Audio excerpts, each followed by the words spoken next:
It's almost comical, if it weren't so depressing. The article ends with Elizabeth Gutfar declaring, "I will commit to being treasurer. I will not sell real estate. I will cut all ties. I believe being a treasurer is a full-time job." Just slides straight through her teeth without a blink. Effortless. And in the end, she walked away with everything she wanted. Play politician, stack a fortune, rob the county blind. Reading this, I couldn't shake the thought, this is greed in its purest form. An obsession. She probably got a dopamine hit every time she moved those funds, like it was some twisted kind of high. How else do you explain doing it over and over again, taking massive risks, fully knowing the stakes? And now she's looking at 10 years in prison. Honestly, that's nothing. I don't care how old she is. She can't erase the damage she caused. She already lived a high life, partied on taxpayer money, funded her lifestyle with public trust. Why should she get a lighter sentence?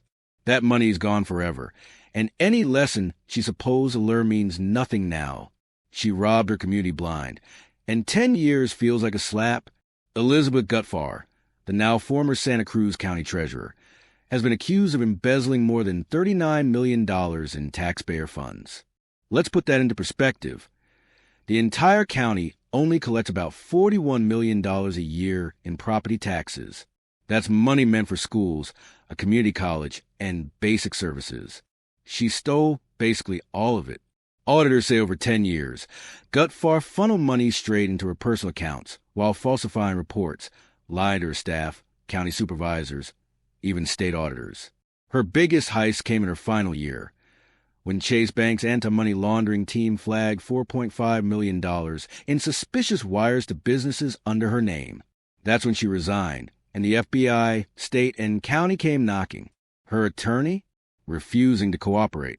And while she hasn't been criminally charged yet, Santa Cruz County is suing to claw back the funds. A judge already froze most of her assets, so she can't hide what's left. Investigators say she manipulated her way into complete control by pressuring her deputy treasurer to hand over all the access codes. Somehow, she also kept all 6 of her employees blind. The report even lists the gifts she used to buy silence and loyalty, like a $6,000 loan, so her deputy could buy a new AC unit and paying monthly phone bills. She let the deputy's sister use one of her cars. She covered her secretary's personal bills, dropped $1,500 on her birthday, and even paid for a clerk's daughter's wedding at her ranch. The Santa Cruz County Board? Total failure.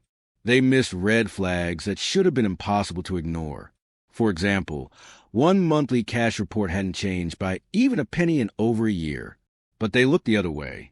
And now, $39 million is gone, and all Gutfar gets is 10 years. The community's furious. A lot of people see the sentence as a joke compared to the scale of betrayal. One board member said they pushed for the maximum sentence, but still, 10 years for stealing nearly the entire county's budget? That's all she got. She stole from people she once claimed to serve and walked off with a decade behind bars. So what do you think? Is 10 years anywhere near enough? Or is it just a slap on the wrist? Let me know in the comments below. And if this story shocked you the way it shocked me, make sure to like the video and hit subscribe. Because trust me, there's more where this came from. The annual salaries for Thornton Township Trustees Mary Avant, Chris Gonzalez, Valeria Stubbs, and Byron Stanley are all listed at $14,710. But here's the kicker. That number doesn't line up with the official salary schedule. As first-term trustees, Avant, Stubbs, and Stanley should only be getting $11,195. Only Gonzalez is correct, since he's on his second term. That a $3,500 bump that shouldn't exist. Red flag number 1. Then there's Robert Hunt, the finance director, still employed, still pulling in $116,455 a year. A Henyard and Zuccarelli holdover, somehow still standing. Now here's the question. When somebody asked about the township's tentative budget, Hunt passed a buck and told them, talk to clerk Casey Nesbitt.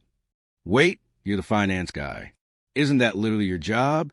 Instead, we get finger-pointing. Nobody's accountable. Clerk Casey Nesbitt earned $17,825 as both clerk and FOIA officer. She swears it matches the salary schedule, but the document she sent only included her own pay. Convenient, right?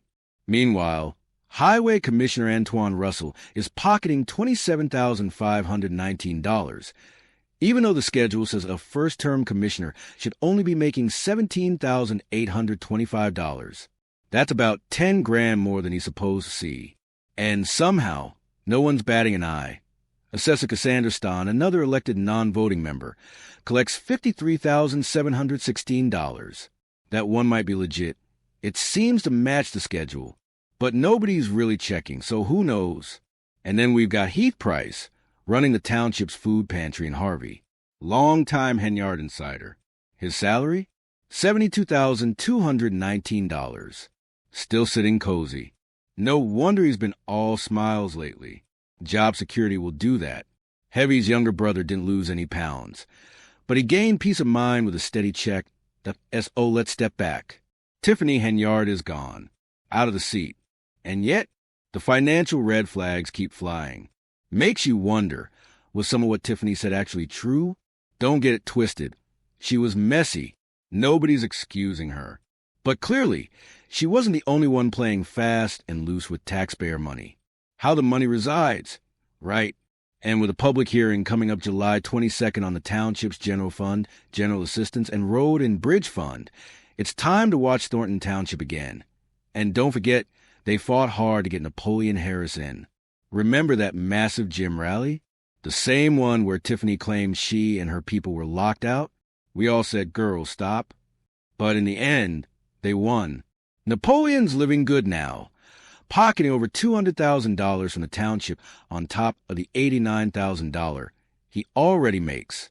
Life's smooth for him. But hey, what do I know?